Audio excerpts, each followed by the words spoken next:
YouTube. It's me, the inconsistent reader, or if you know me in real life, Nikki. And I'm back with my second episode of the Testaments. I'm going to do Act 3 through Act 5, I think. Alright, let's get into it. Well, I accidentally turned off my video instead of this, so let's try this again. Chapter 6, the Ardua Hall Holograph. So we start off with Aunt Lydia sad about the fact that the older she seems to get, the more she's losing her hair. And while they're not supposed to be vain, it's hard not to be. I mean, women are taught that hair is life, especially like here. She knows she shouldn't give in to her vanity, but I think she's just really thinking about her own mortality and what that means. And how, like, maybe she's thinking about not being useful as a woman anymore. I don't know. Okay, so I think I'm going to put the quotations on the screen from now on so that you can see it also, like, I'll scroll it or whatever. And I quote, "I regarded my reflection. The inventor of the mirror did few of us any favors. We must have been happier before we knew what we look like." I mean, I seem to feel this way from time to time. I mean, don't you think it's funny how, like, sometimes you can look at the mirror and you can be like, damn, man, I look so fucking good, blah, blah, blah. And then sometimes you look in the mirror and you're like, ugh. Anyway. So Aunt Lydia starts contemplating, like, how she might die. And I quote, "Right now, I still have some choice in the matter. Not whether to die, but when and how. Isn't that freedom of a sort? Oh, and who to take down with me. I have made a list. I am well aware of how you must be judging me, my reader, if that is, my reputation has preceded me, and you have deciphered who I am or was. In my own present day, I am a legend." And then she goes on to say, "I'm a framed head that hangs at the back of the classrooms, of girls exalted enough to have classrooms. I'm a bugaboo used by the Marthas to frighten small children. If you don't behave yourself, Aunt Lydia will come get you. Yay!" Finally, she reveals herself, if you hadn't already figured it out. I'm just really glad that we get to start using her name, or I get to start using her name now.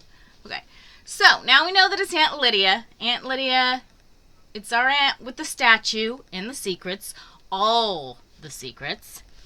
So for those who didn't let me spoil this in the first episode, I will say this again. I have always loved Aunt Lydia, well, the actress who plays her. And now I get to love her character because really she's like deep down super secret spy. I just had to share this next quote because it's so good. And a quote, "I am everywhere and nowhere. In the minds of the commanders, I cast an unsettling shadow." I love how much power Aunt Lydia has, and I love how much it unsettles the top brass. This old woman in Gilead wielding so much power. The Ardua Hall motto is Ardria cum estris. So I had to know what the hell this means. So I went on the Handmaid's Tale wiki, and I learned, like, the supposed, like, what it translates to. Through childbirth labor with the female reproductive cycle, which means, what?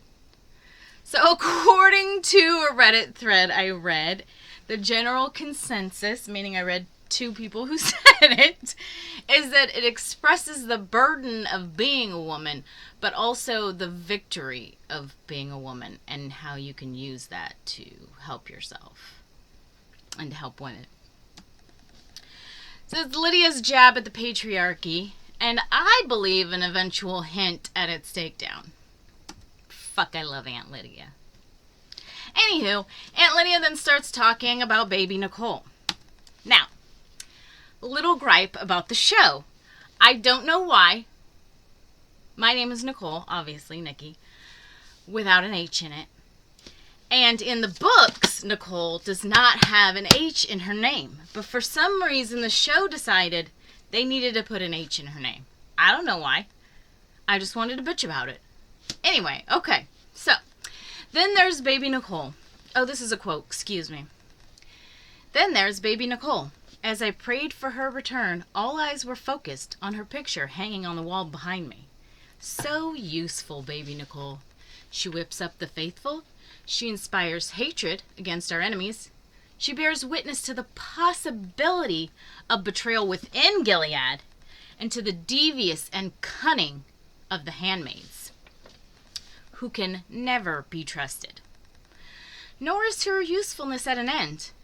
I reflected, in my hands, should she end up there, baby Nicole would have a brilliant future.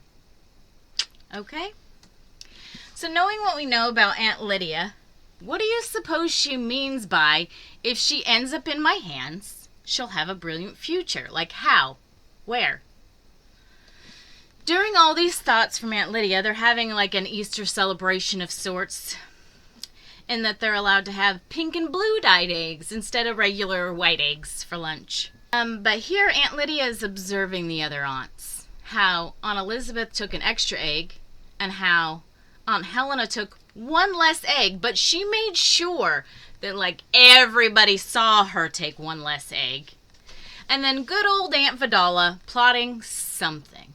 There seems to be no trust when it comes to Aunt Vidala in Lydia's eyes. Like, she knows that she's always plotting against her. So watch out for Auntie V.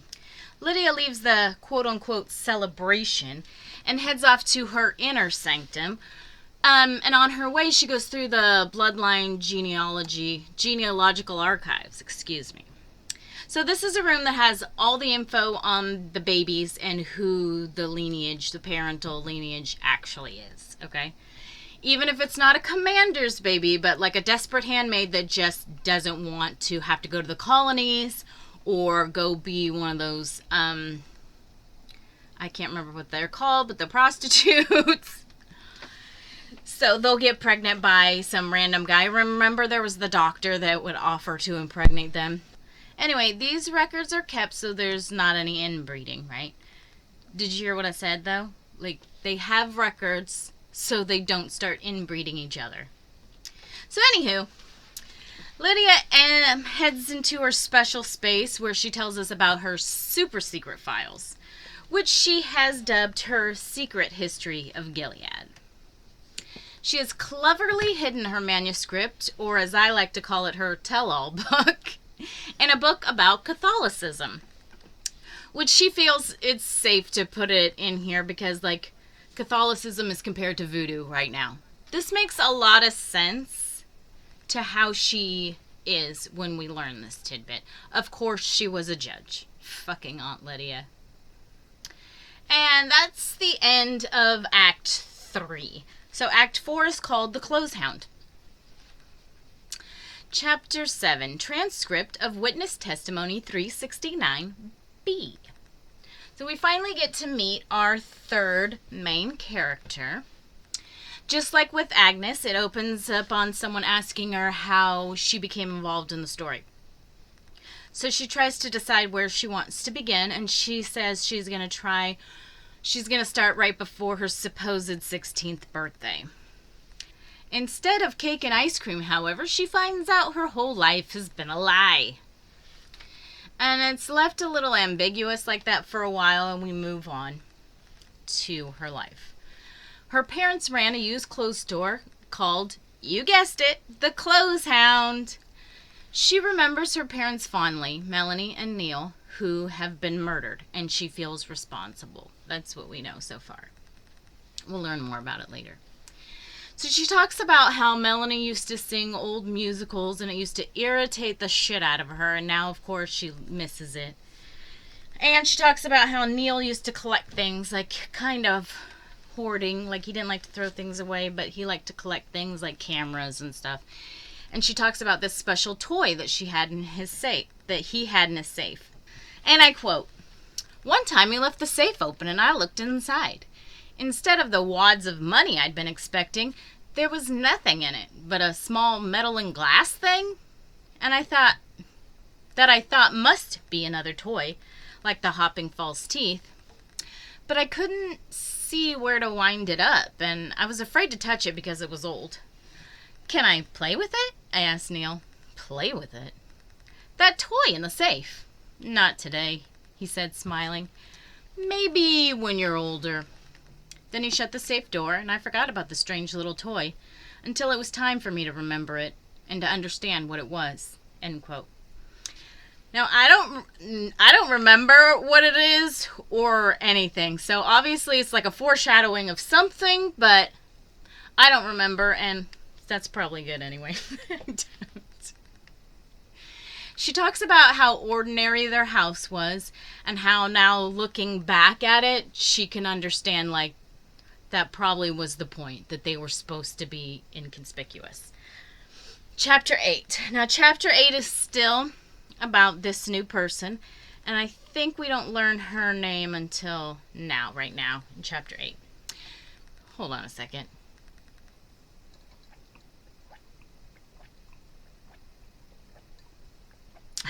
Okay. She talks about how on the weekends she's always helping at the store. She asks her mom why she's not allowed to be home alone. Her mother just gives her some bullshit lip service about, what if there's a fire or an emergency or something or whatever, and that was the end of that. So our narrator, Daisy, talks about how her mom, Melanie, lets homeless people use their washrooms, well, the ones she knows. But there's one guy, George, that really gives Daisy the creeps. Like the pedo creeps. Which is funny because she says that George doesn't pay any attention to her at all and is only like on Melanie. Anyway, Melanie laughs at this and says he's not a pedo. And of course, being a teenager, Daisy just thinks her mother's naive and doesn't know what she's talking about. She's just not, she just doesn't know nothing. So another person comes into the store frequently, and she's dressed like a biker, but Daisy didn't feel like she was a real biker, and her name is Ada. She's an old friend of Melanie's. So she'd always pick up a few boxes of stuff that wasn't selling to give to charity. But to Daisy, Ada didn't seem the charitable type, and she always came in a different car. So that was weird to her. The third type of person that would come into the store a lot gave Daisy bigger creeps than even George, and they were called the Pearl Girls. And I quote, "They always appeared in twos. They had white pearl necklaces and smiled a lot, but not real smiling." End quote. So this is our first introduction to the Pearl Girls. Don't worry, we'll get more in depth with these ladies later. They would come in with their brochures of Gilead, and they would always have a brochure about baby Nicole. And I quote, "We'd been shown a documentary about baby Nicole in school. Her mother was a handmaid, and she'd smuggled baby Nicole out of Gilead." End quote. So if you've read the book or watched the show, you know this is June's baby that she had with Nick. But legally, she belongs to Serena and Commander Waterford. So they throw a big old fit about it, and the Canadian government, hems and haws, and finally is like, "Okay, we'll try to get your daughter back for you." But luckily for her, she has long disappeared since then and hasn't been seen or heard from since. And I quote, "Now baby Nicole was the poster child for Gilead. She was an icon for us, too. Every time there was an anti-Gilead protest in Canada, there would be the picture." So as you see, each side is using her as a political tool, this baby that's been missing for, I can't remember how long at this point. And then there's another quote. And I quote, "I basically dislike baby Nicole since I had to do a paper on her. I'd got a C because I said she was being used as a football by both sides, and it would be the greatest happiness of the greatest number just to give her back. The teacher said I was callous." end quote. I mean, it goes on from there, but that's where I decided to end it. The teacher said I was callous. Because, I mean, think about that. Like, she was smuggled out of this horrible place where legally, okay, she was these people's kid, but the circumstances in which the kid came about is, like, you can't say the R word on here, but she, is forced to have this baby. And the crazy thing is, like, it's not even their baby, really. And I'm fairly sure that Serena and Commander Waterford both know that it's not his real baby anyway. Moving on. She admits that she just kept pushing the point because she got a C. Typical teenager. Melanie would just... Anyway, back to the Pearl Girls. Melanie would just take the brochures and let them on their way. But Daisy couldn't understand this. She questioned Melanie about, like, why don't you call them out? And Melanie's just like, they're fanatics. Like, it's not going to make a difference whether I call them out or not. Just let me take their brochures and then they can piss off and be on their way. But Daisy, being a teenager who knows better than everyone, because, I mean, duh. She thinks, like, she has the nerve to tell them the truth, to set them straight. To which Melanie just tells her, I don't want you talking to them at all. Like... And then the last 2 lines of the chapter I just really enjoyed, so I wanted to share that. And a quote. Are their pearls real? Fake, said Melanie. Everything about them is fake. And then we move on.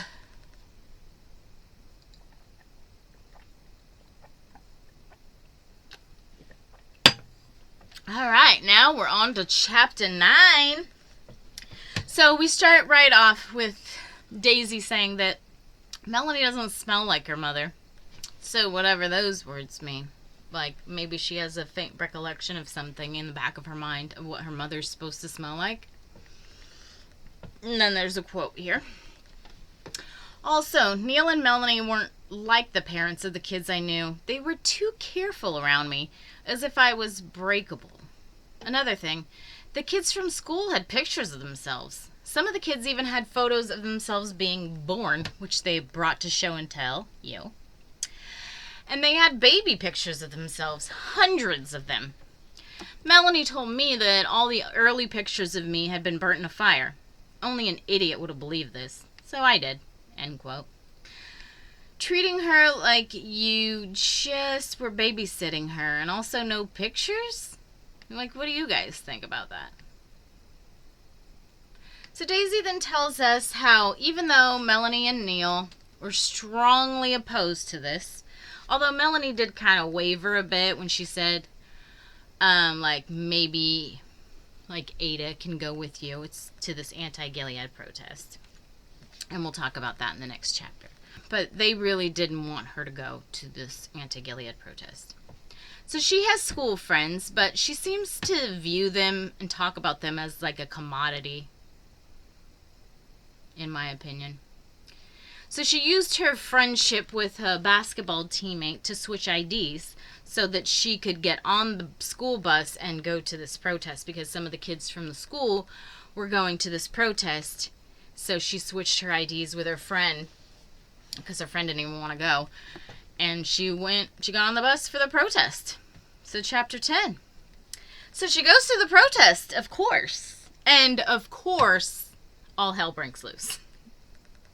So you have the protesters, and then of course you have some anti-protesters that are like, go home, let's stop taking in refugees, the typical douchebags.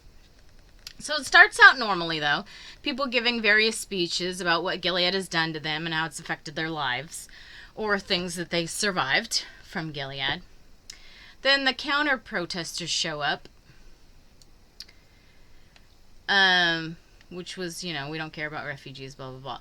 But also there are Pearl Girls there, and they have signs about, like, give us back baby Nicole. And so all these people are clashing, and they're, like, throwing eggs and shit, and then, of course, it becomes just a full-scale riot, of which Daisy finds herself right in the middle. After being elbowed, she thinks, in the stomach, she hears a gruff voice say, like, come this way. And she turns and it's Ada. And Ada takes her home. And I quote, I saw myself on the news that night. I was holding up a sign and shouting. I thought Neil and Melanie would be furious with me, but they weren't. Instead, they were anxious. Why did you do that? Said Neil. Didn't you hear us? You always said a person should stand up against injustice, I said. The school says that too. I knew I'd crossed a line, but I wasn't about to apologize. End quote. Do you ever feel this way? Like, I know she's a hormonal teenager, but I will admit sometimes when I'm wrong and angry, I can't apologize right away. The anger just clouds my thoughts, and a little later I'll be like, fuck, am I wrong? Am I the asshole? And then, which also makes it harder to apologize since you waited so long. Plus, you're embarrassed by your own shitty behavior.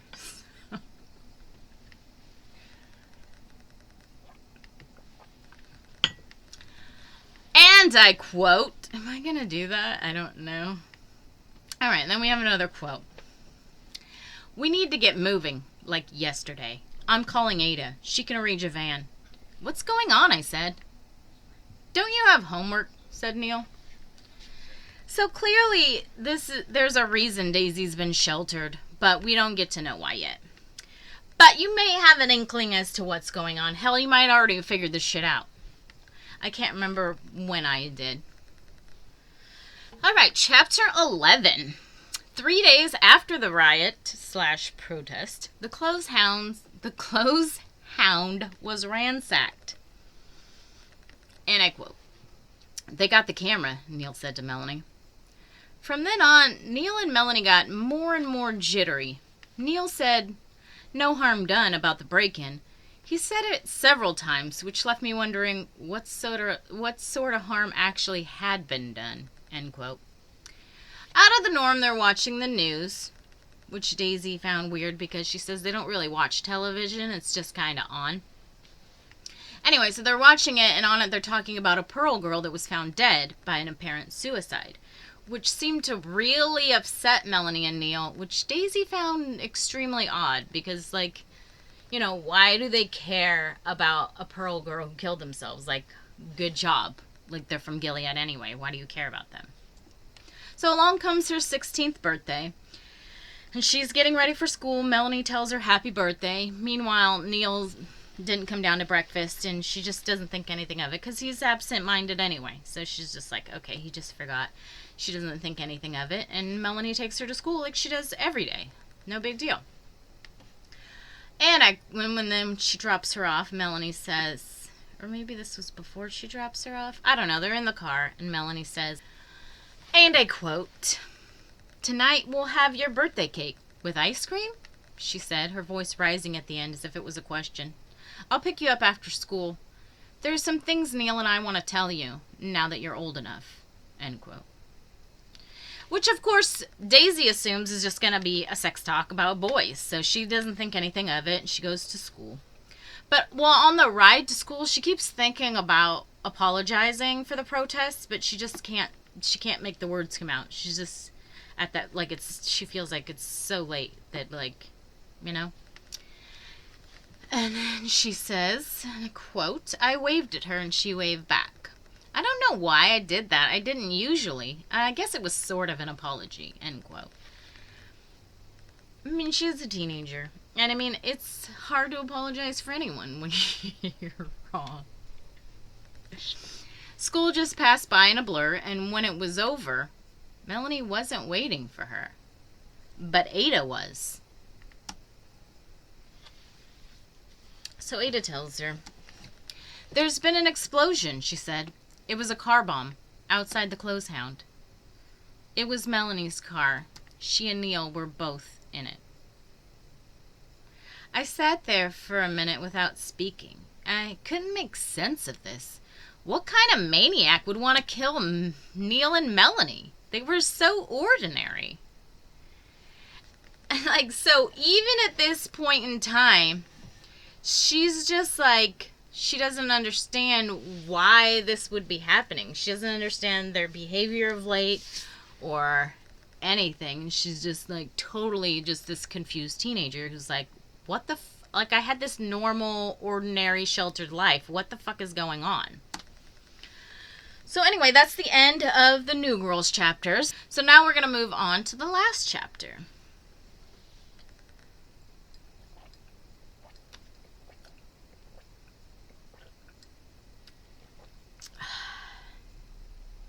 Which is, of course, Act 5.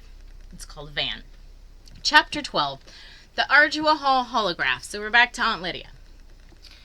There are so many good quotes in this chapter. I'm going to start off by saying that. So I think I do a lot of quotes. But it was just so good. And I had to like cut a lot because otherwise I'd just be reading pages. You know? And I can't do that. I don't want to get in trouble. And I quote, "Who are you, my reader, and when? Perhaps tomorrow. Perhaps never. Possibly you're one of the aunts, stumbling across this by chance. After a moment of horror at my sinfulness, will you burn these pages to preserve my pious image intact? Or will you succumb to the universal thirst for power and scuttle off to the eyes to snitch on me?" End quote. Which aunts do we think she's talking to here? I'd say definitely the snitch feels like Aunt Vidala, since Aunt Lydia obviously does not trust that bitch, right? But who would burn the pages, do you think? Aunt Elizabeth or Aunt Helena? Or both? I know who I think, but what do you guys think? This line, I just wanted to quote. "I've made it my business to know where the bodies are buried." End quote. Now, Aunt Lydia talks about how she's been safe here so far in Gilead because, number one, she's underestimated as a woman because they're like, she can't have any real power, you know, as they see it. She can't, like, sit on the council or anything, so she has no real power. Number two, this is two, right? Number two, she has dirt on all the commanders. All of them. But most importantly, she has their trust. So she makes them feel like they can tell her their secrets, their nasty, dirty secrets, and that she's going to keep them safe. She's not going to go blabbering around about their secrets. And I quote, "But as I have made myself obliquely clear, only so long as I myself am safe, because I have been a long believer in checks and balances," end quote. Which, of course, makes sense. She's a freaking judge. So Commander Judd calls Aunt Lydia in for a meeting, and she's a bit nervous about this. In the beginning of Gilead, Commander Judd didn't garner a lot of respect. He didn't have a lot of power. But now he's commander of the Eyes, so he's like universally feared by everyone. So she goes into this meeting a little apprehensive, a little nervous about what it might be about. They exchange pleasantries, and this is where we learn that not only does Commander Judd like his wives young, science fiction young, they also don't seem to be living very long. So Commander Judd tells her, after they blibbity-blop, he tells her that 2 Mayday operatives have been killed in a clothing store in Toronto. So, here's where we learn, I would hope you would put this together. Neil and Melanie were Mayday operatives.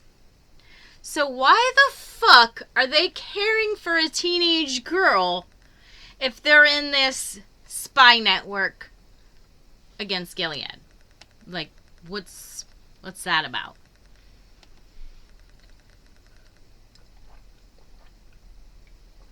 So anyway, here's also where we find out that the Pearl Girls were Aunt Lydia's idea. And that they're not only missionaries, but they're spies also. So they're missionaries sent out to spread the word of Gilead, blah, blah, blah. But they're also little eye spies. And she let Judd take the credit for creating the Pearl Girls. But they only report to Aunt Lydia because, and I quote, "It would be unseemly for the commander to involve himself in the details of what is essentially women's work," end quote. But this was a slippery slope for Lydia, and she knew that. She had to tell him some shit.